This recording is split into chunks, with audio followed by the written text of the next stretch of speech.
Hola, buenas tardes. Primero darle las gracias por la invitación para conversar con ustedes sobre este tema, sobre temas de patologías respiratorias en general y el de la enfermedad pulmonar obstructiva crónica en especial.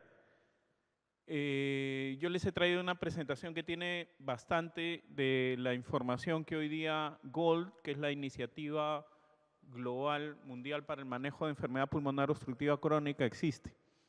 Así como existe una iniciativa global para el manejo del asma que se llama GINA, que lo que pretende es estandarizar los procedimientos de diagnóstico, tratamiento, actualización e investigación de asma. Igual sucede para enfermedad pulmonar obstructiva crónica, y alguna de la data que les voy a dar yo respecto a esta enfermedad les hará comprender la importancia de la misma.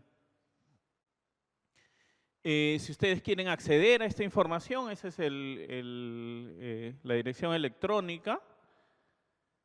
Enfermedad pulmonar obstructiva crónica es actualmente la cuarta causa líder de muerte en el mundo. Las definiciones de enfermedad pulmonar obstructiva crónica han ido variando en el tiempo. Desde muy antiguo se agrupaba como enfermedad pulmonar obstructiva crónica a la bronquitis crónica, al enfisema, a las bronquiectasias, al asma bronquial, incluso a la fibrosis quística. Esas definiciones cambiaron en el tiempo y se quedaron prácticamente solo con enfisema pulmonar y bronquitis crónica. Aunque ambas enfermedades desde el punto de vista patológico tienen algunas diferencias, desde el punto de vista funcional y su comportamiento clínico son prácticamente exactas. Es por eso que hoy día estas dos constituyen el gran volumen de los pacientes que tienen enfermedad pulmonar obstructiva crónica. Pero la propia definición de la enfermedad ha cambiado. Está proyectada para ser la tercera causa líder de muerte en el mundo para el año 2020.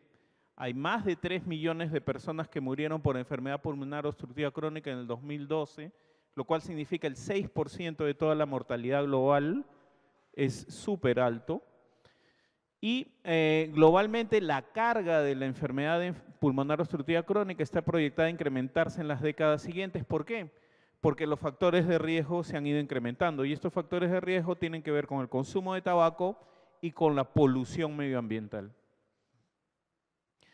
Para proveer una revisión que no tenga sesgos de la evidencia actual, el diagnóstico y el tratamiento de los pacientes, se estableció esta iniciativa global que está integrada por expertos de más de 160 países que son quienes dictan los lineamientos de la enfermedad. ¿Y cuáles son en qué se focaliza fundamentalmente estos lineamientos? En sobresaltar los objetivos del tratamiento a corto y largo plazo en dos grupos: aliviar y reducir el impacto de los síntomas, y en segundo lugar, reducir el riesgo de eventos adversos que puedan afectar al paciente en el futuro, y guiar la evaluación de los síntomas y la medición del estado de salud de los pacientes. Estos son los capítulos que tiene GOL, que son definición, diagnóstico, prevención, manejo de la enfermedad estable, manejo de las crisis y las comorbilidades. ¿Cuál es la definición actual de enfermedad pulmonar obstructiva crónica? Es una enfermedad común, es una enfermedad prevenible, es una enfermedad tratable que está caracterizada por síntomas respiratorios de manera persistente, con una gran limitación al flujo aéreo que es debida a anormalidades de la vía aérea y o anormalidades alveolares, y ahí está la definición de enfisema, que usualmente son causadas por la exposición significativa a partículas nocivas o gases. De esas partículas nocivas, la más crítica es la del tabaco. Esta definición ha ido cambiando en el tiempo, ¿no? Para el año 2000 decía que era una enfermedad caracterizada por limitación en la vía aérea que no es totalmente reversible.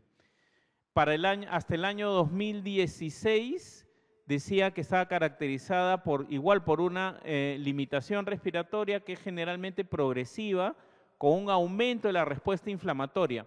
Pero hoy día esta definición ha cambiado porque, como vamos a ver hacia adelante, el tema de la inflamación a diferencia de lo que sucede en asma bronquial, no es el evento fisiopatológico más importante de la enfermedad pulmonar obstructiva crónica.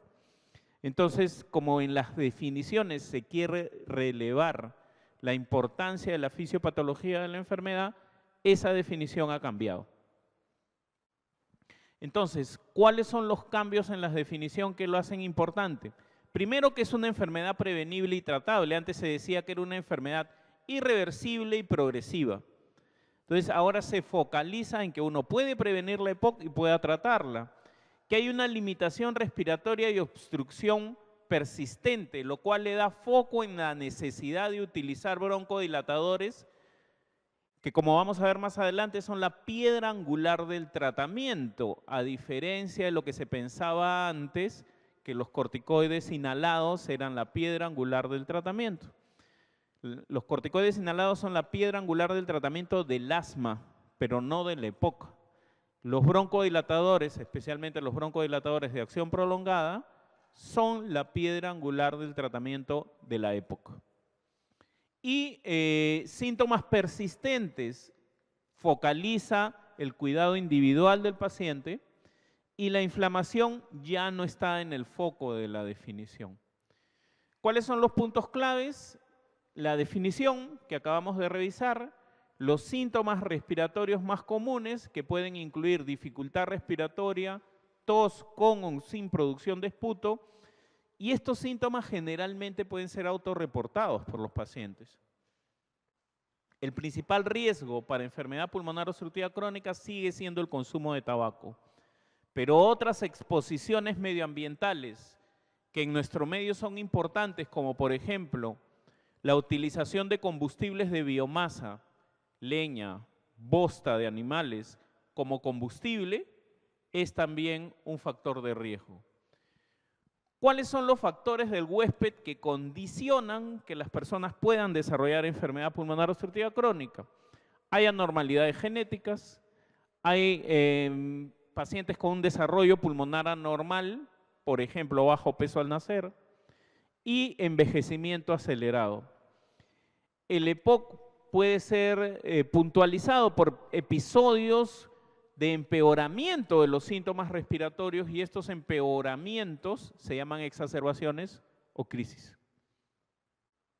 En la mayoría de los pacientes, la enfermedad pulmonar obstructiva crónica está asociada además con otras enfermedades concomitantes, es decir, tienen comorbilidades y las principales comorbilidades que tienen los pacientes que tienen EPOC son de tipo cardiovascular, pero hay algunas otras como por ejemplo depresión, alteraciones en la nutrición que también uno debe tener en cuenta. Hay un estimado de 384 millones de casos de EPOC para el año 2010. El estimado de la prevalencia global es del 11%, 3 millones de muertes anuales.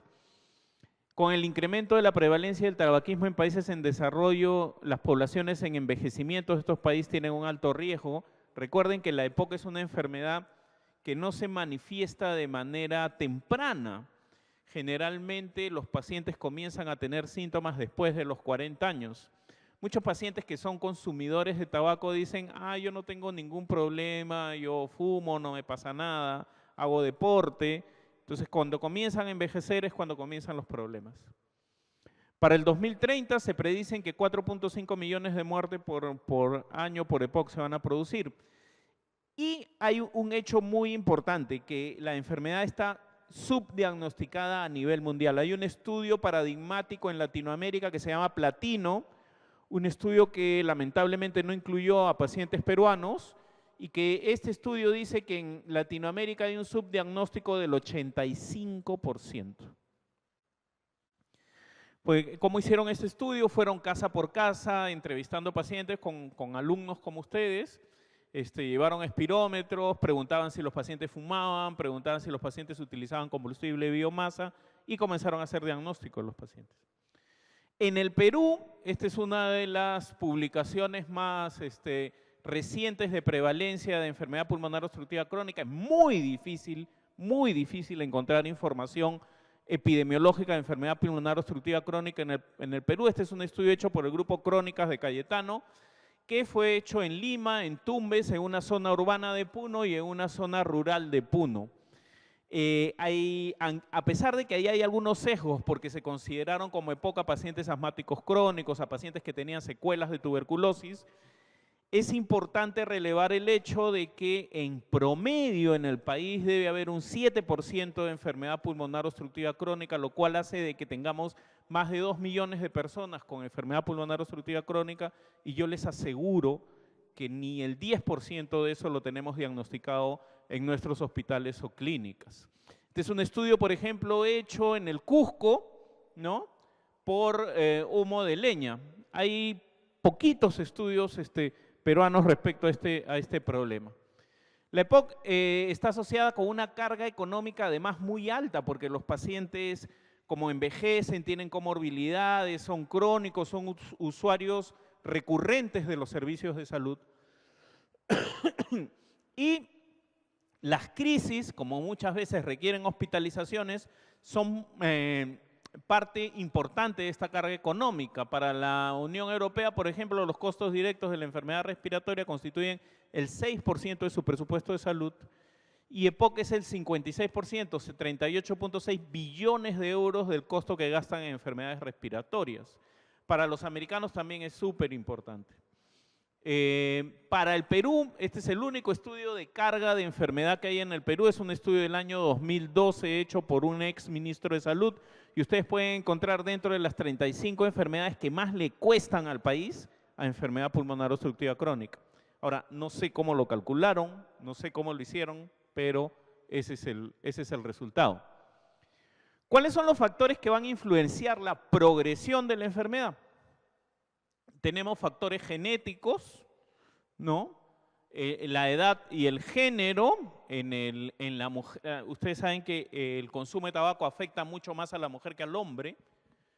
El crecimiento pulmonar y el desarrollo, nuevamente bajo peso al nacer es un factor de riesgo, la exposición a partículas, el estado socioeconómico, que además se asocia a asma o hiperreactividad bronquial, lo que se llama síndrome de overlap o de superposición, también es un factor de aceleramiento, la bronquitis crónica y el hecho de tener infecciones de tipo recurrente. Esto es para que tengan una idea ustedes de cuánto se consume combustibles de biomasa en el país. Este es un estudio de Ocinermin, la entidad regulatoria energética del país. Y dice de que hay todavía un importante grupo de personas, tanto a nivel rural como a nivel urbano, que todavía consumen combustibles de biomasa, y estos son los lugares donde más sucede. ¿Qué pasa con la patología, con la patogénesis y la fisiopatología de la enfermedad? En la patología vamos a encontrar inflamación crónica y cambios estructurales. Desde el punto de vista patogénico, tenemos estrés oxidativo, imbalance proteasas-antiproteasas, especialmente en el enfisema, que hace que se destruyan los tabiques alveolares y que el retroceso elástico que hace que salga el aire no se produzca. Células inflamatorias, mediadores, fibrosis peribronquial y fibrosis intersticial, pero desde el punto de vista fisiopatológico, el fenómeno más importante es la limitación al flujo aéreo y el atrapamiento de aire. Los pacientes que tienen enfermedad pulmonar obstructiva crónica están llenos de aire que no pueden botar, no pueden eliminar. Ese es su fenómeno principal, es un fenómeno más mecánico que químico. Es por eso de que generalmente los corticoides no funcionan más que en un pequeño grupo de pacientes. Lo que conduce a anormalidades del intercambio gaseoso, a hipersecreción mucosa y finalmente a hipertensión pulmonar. ¿Cómo se hace el diagnóstico y cuál debe ser la evaluación inicial? El EPOC debe ser considerado en cualquier paciente que tiene dificultad respiratoria, tos crónica, producción de esputo e historia de exposición a algún factor de riesgo para la enfermedad. Puede ser consumo de tabaco, puede ser exposición a gases tóxicos, puede ser utilización de combustibles de biomasa, puede ser un paciente fumador pasivo. Y la espirometría es el evento más importante para el diagnóstico. ¿Se puede hacer diagnóstico de enfermedad pulmonar obstructiva sin espirometría? Uno puede tener una sospecha clínica, pero no van a poder confirmar el diagnóstico si no tienen espirometría. Y si esta espirometría no es hecha con los criterios adecuados. ¿Qué es lo que necesitamos? La presencia de una relación BEF1 sobre capacidad vital forzada menor a 0.7 después de haber utilizado un broncodilatador de acción corta. Es decir, los pacientes que tienen enfermedad pulmonar obstructiva crónica tienen una obstrucción en la espirometría que no mejora después del broncodilatador. ¿Okay? Las metas de la evaluación de la EPOC están dirigidas a determinar el nivel de limitación al flujo aéreo, el impacto de la enfermedad en el estado de salud del paciente y el riesgo de eventos futuros, es decir, de tener crisis, de ser hospitalizado o de morirse. ¿Cuál es el diagnóstico y la evaluación inicial que necesitamos con nuestros pacientes? Tenemos que evaluar disnea crónica y progresiva, tos, producción de esputo, sibilancias y opresión torácica.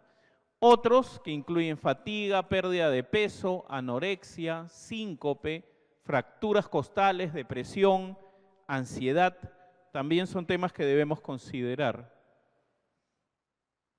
Respecto a la historia del paciente, ¿cuál es la historia que nos trae el paciente que tiene enfermedad pulmonar obstructiva crónica? Sin duda, una de las principales es la historia de exposición. Si el paciente fuma, tendremos que preguntarle cuánto fuma, desde hace cuánto tiempo fuma, tendremos que sacar el criterio de cuántos paquetes años son los que consume.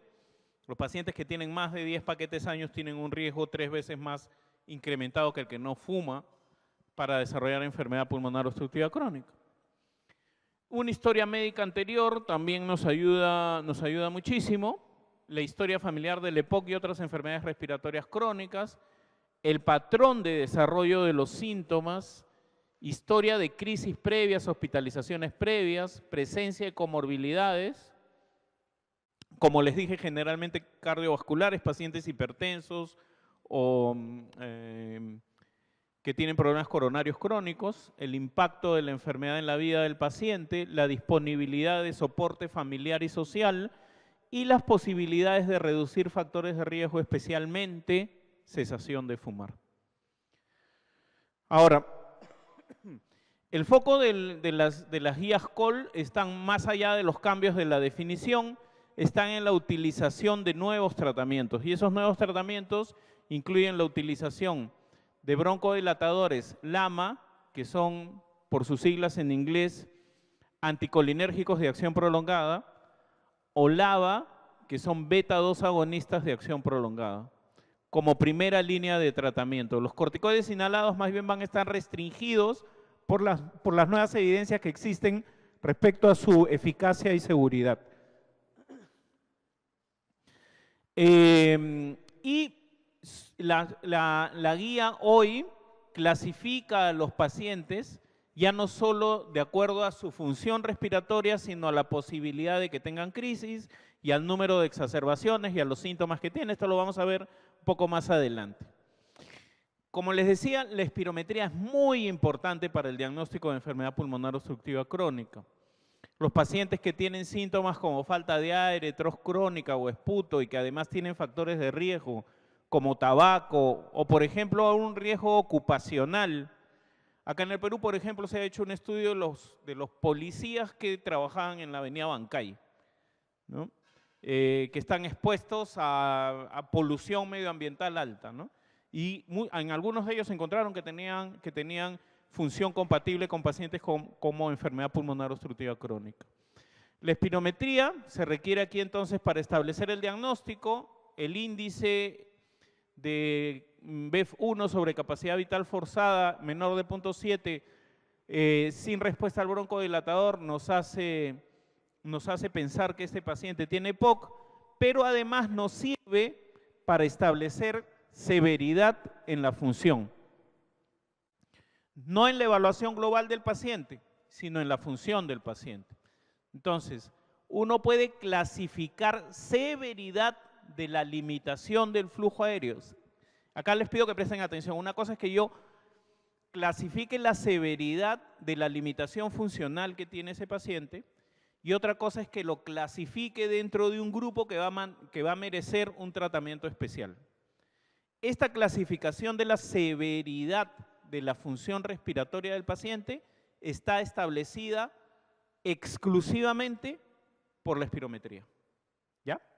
Y así puedo tener pacientes leves con un BF1 menor del 80% del previsto, puedo tener pacientes moderados con un BF1 entre el 50 y 80%, pacientes severos con un BF1 entre el 30 y el 50% y pacientes muy severos con un BF1 menor del 30%. Eso es severidad de su función respiratoria. Entonces, pero la espirometría no es la de que determina qué tipo de tratamiento le doy yo al paciente. La espirometría me sirve para diagnosticar, me sirve para clasificar la función, pero no me dice al que tiene 30%, dale 2 broncodilatadores, al que tiene 50%, dale 1 broncodilatador. Eso no me dice la espirometría. Me ayuda a decirlo, sí, con otro tipo de evaluación, pero no determina exclusivamente qué tipo de tratamiento farmacológico le voy a dar al paciente. ¿Qué es lo que determina qué tipo de tratamiento le voy a dar al paciente? Esta clasificación. Los pacientes están clasificados en grupos, en grupo A, B, C y D. ¿Por qué se ha hecho esa clasificación? Porque no todos los pacientes se comportan iguales. Ustedes habrán escuchado de que hoy día está en boga el tema de genotipos, fenotipos y endotipos. Hay pacientes que tienen características similares dentro de la enfermedad y otros que tienen características diferentes. Por ejemplo, en la EPOC hay pacientes que tienen exacerbaciones frecuentes. Hay otro grupo que no tiene exacerbaciones frecuentes, sino que tiene mucha limitación al flujo aéreo. Y hay algunos que responden bien a corticoides inhalados y hay otro grupo que no responde para nada a corticoides inhalados. Es decir, hay clústeres diferentes de pacientes. Y lo que se intenta es cada vez más personalizar los tratamientos de estos pacientes. ¿Y cuáles son los criterios que se utilizan para asignar estos grupos? Los criterios que se utilizan son la evaluación de síntomas respiratorios, y para la evaluación de los síntomas respiratorios se utilizan 2 escalas de medición. Una escala se llama CAT y la otra se llama MMRC. La historia de las exacerbaciones, eso es lo que se utiliza. Ya no se utiliza la espirometría para esa clasificación. Entonces, eso ha ido cambiando a lo largo del tiempo y para el año 2017 esto es lo que se recomienda, lo que les estoy mostrando ahora. La espirometría es altamente relevante en diagnóstico, en pronóstico, pero no en la evaluación del tratamiento farmacológico. En la clasificación de la severidad sí, pero no en el grupo. ¿En qué se enfoca estos cuestionarios? El cuestionario MMRC evalúa la falta de aire durante la actividad del paciente. En cambio, el CAT evalúa síntomas: tos, flema, falta de aire, opresión en el pecho, actividades, sueño, energía. Eso es lo que evalúa. O sea, a pesar de que los dos van a evaluar bastante el tema de sintomatología y funcionalidad, son un poco diferentes, ¿no? Y cada uno tiene características diferentes, ¿no? Por ejemplo, para los pacientes que tienen mayor sintomatología, de acuerdo al CAT, van a ir a los grupos D y al grupo B. En cambio, el CAT es una evaluación mucho más sencilla, mucho más práctica, ¿no? Que el propio paciente llena, lo puede llenar previamente a su consulta y que también sirve para esta diferenciación. Hay que tener en consideración que el MMRC solo mide disnea durante el ejercicio, no mide disnea en reposo. Hay que considerar que el SGRQ son muy complejos para la práctica diaria. SGRQ es un score que se llama St. George, que solo se utiliza como fines de investigación. Solo para que lo conozcan, no necesitan más sobre él. Y el CAT, en cambio, mide varias dimensiones: disnea, tos, esputo, fatiga, actividades, y es más compatible con la práctica diaria de los pacientes. Son más o menos equivalentes con los puntajes. Leves son las que se tratan solo con broncodilatadores de acción corta, moderadas las que requieren antibióticos o corticoides orales, y severas las que necesitan ir a emergencia o que también están asociadas con falla respiratoria aguda. ¿Por qué son importantes las exacerbaciones para el paciente que tiene enfermedad pulmonar obstructiva crónica? Porque impactan negativamente en los parámetros de evolución clínica. Esto es como una espiral descendente. Mientras más crisis tienen los pacientes, mientras más se exacerban, más deterioran su función respiratoria, más deterioran su calidad de vida. Generalmente se complican con más inflamación, mayor moco, mayor atrapamiento aéreo, mayor disnea. Los síntomas incluyen mayor purulencia y volumen del esputo, aumento de tos, aumento de las sibilancias. Y también, evidentemente, hay un impacto sobre el estado anímico de los pacientes. El pronóstico a largo plazo, luego de una internación por exacerbación, es con una mortalidad a los 5 años de más o menos el 50%. Entonces, los objetivos del tratamiento de la EPOC para el caso estable, uno de los objetivos es evitar que los pacientes tengan exacerbaciones. Pero además hay que reducir los síntomas, aliviar los síntomas, mejorar la tolerancia al ejercicio, mejorar el estado de salud general del paciente, prevenir y tratar las exacerbaciones. El manejo y la estrategia de manejo va a estar dirigida fundamentalmente a personalizar los síntomas y el riesgo de este paciente. Todos los individuos que fuman deben ser estimulados para que dejen de fumar. El principal objetivo del tratamiento es reducir síntomas y riesgo de exacerbaciones, y las estrategias de manejo no se deben limitar solo a darle tratamiento farmacológico a los pacientes. Y esto incluye que cuando le vamos a dar broncodilatadores, cuando le vamos a dar inhaladores a los pacientes, revisemos constantemente las técnicas inhalatorias del paciente. No es clásica esa diapositiva de House en la que la señora esta se echa como perfume el spray, el inhalador, ¿no? Las técnicas inhaladoras deben ser evaluadas regularmente para mejorar los resultados terapéuticos. Ustedes van a ver muchos pacientes que llegan a la consulta, llevan su inhalador y le dicen al doctor: doctor, esto no me hace nada. A ver, señora, dígame cómo lo usa. Entonces la señora lo agita, toma aire, bota aire, se lo pone en la boca y no sale nada. ¿Por qué? Porque la señora se olvidó de sacarle la tapa al inhalador. Entonces, los pacientes hay que enseñarles constantemente y ustedes tienen que revisar constantemente cómo usan sus inhaladores. Hoy día además hay múltiples dispositivos. Cada marca de inhalador trae su propio dispositivo y ustedes tienen que conocerla, enseñarla y ver qué tipo de paciente se adapta más con cada tipo de inhalador. Hay inhaladores ya no solo de gas, hoy día hay inhaladores de polvo seco. La mayoría son de polvo seco hoy día. Y eso hay que aprenderlo bien. En resumen, hoy día los broncodilatadores en la enfermedad pulmonar obstructiva crónica son centrales para el manejo sintomático y se indican generalmente en forma regular para prevenir y reducir los síntomas.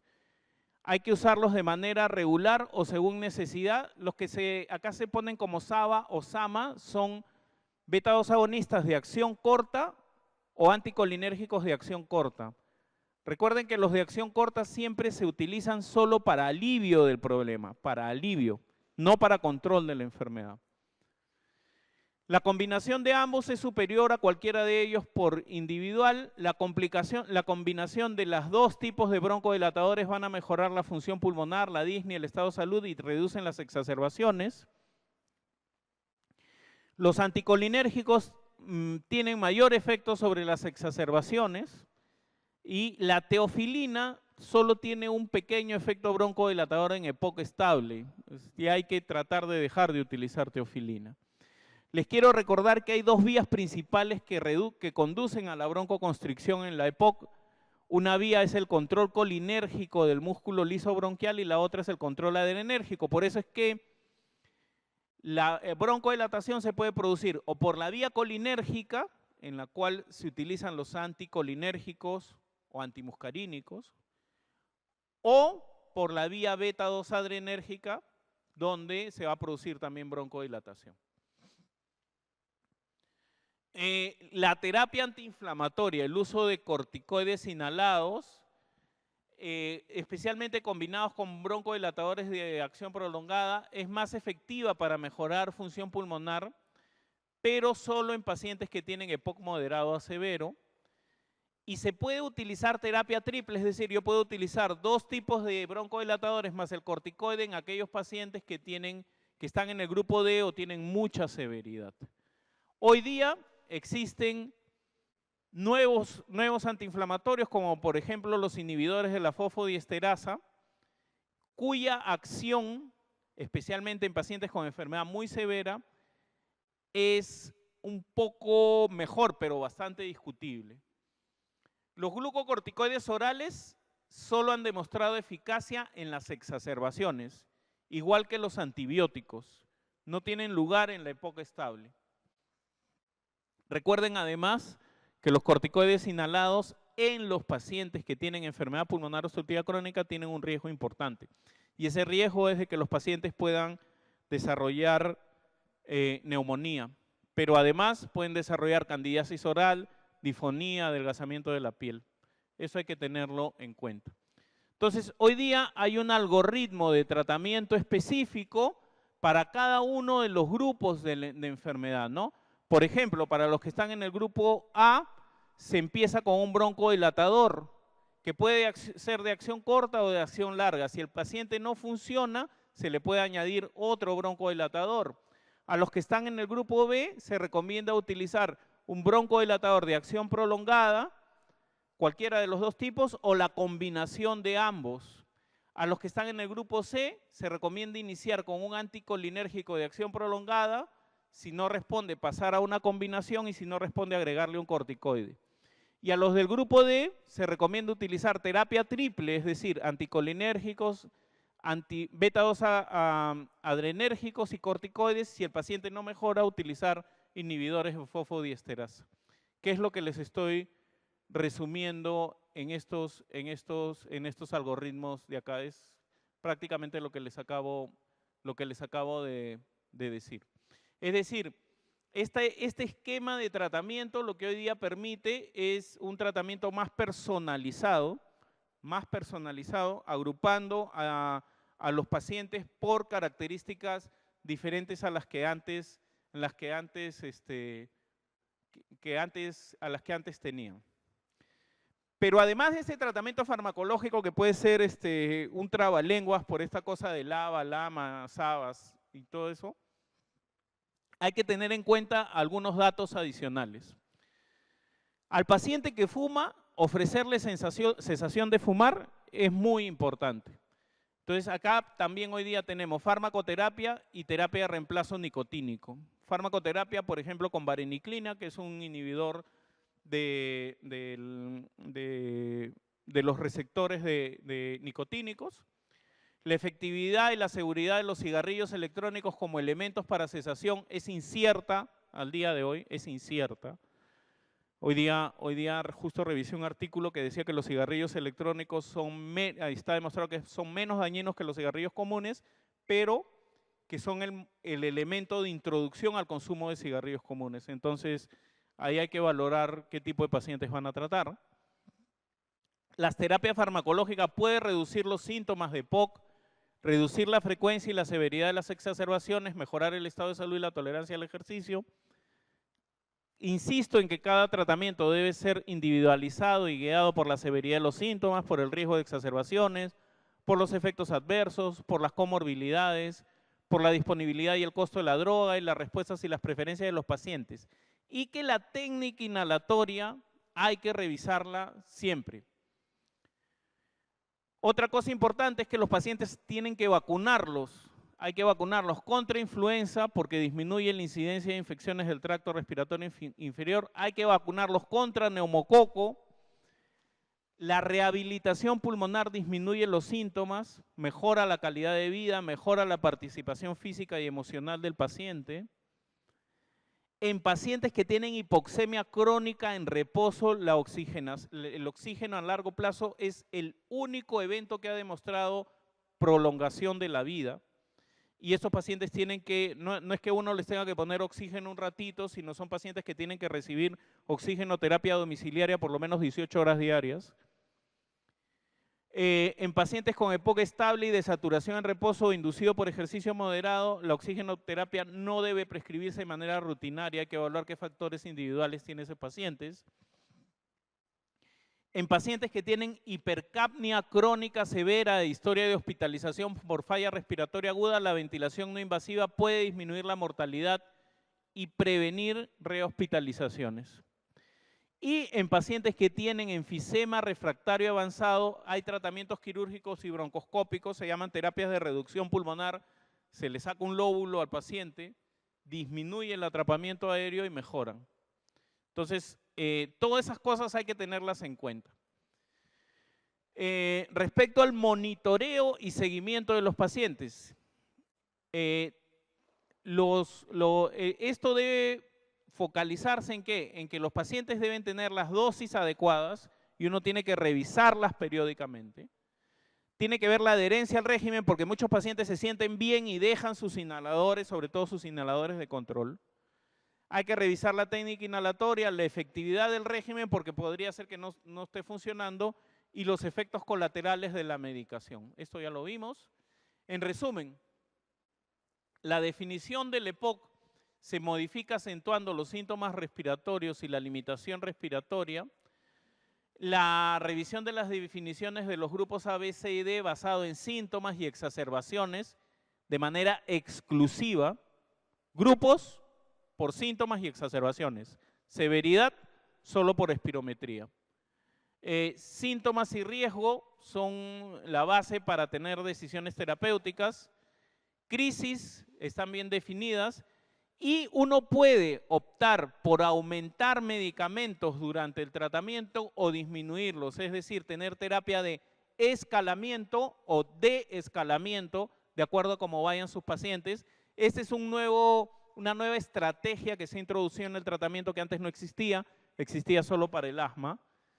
Y hay ahora también en esto criterios que nos permiten hacer un seguimiento más eficaz de nuestros pacientes. Ustedes pueden encontrar las guías publicadas acá, estas guías GOLD publicadas ahí, son de libre disponibilidad.